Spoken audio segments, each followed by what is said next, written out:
guys, another day, another cravings naman tayo. Pero syempre hindi ko to cravings ng jowa ko. Shoutout sa'yo na nasa India ka kasi. Kaya hindi ka tuloy makatikim ng halo-halo. Pero dahil nandito naman ako sa Pinas, ipipulfill natin yan. So ayan, napagbigyan lang tayo. Actually, it's already 7 oras na, ayan o, alas 7 na. Sarado na yung tindahan. Pero dahil malakas tayo diba, lakas natin sa nagtitinda. Ang lakas natin sa nagtitinda. Sarado na, napagbilhan pa, hindi ko to cravings eh.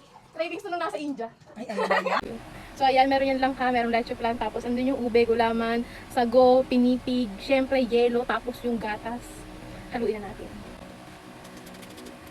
Grabe.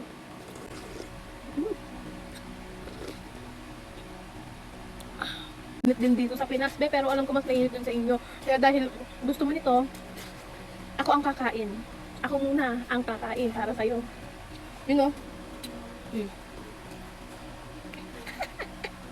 Thank you. Thank you sa nag-crave. Ako ang nabusog. Grabe. Lamig naman guys.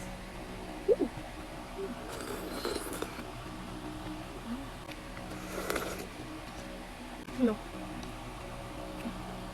Leche flan. Hindi yan buhok. Langkayan.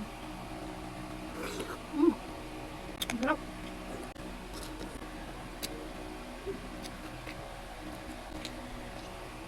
Gulaman, langka, leche flan, nata.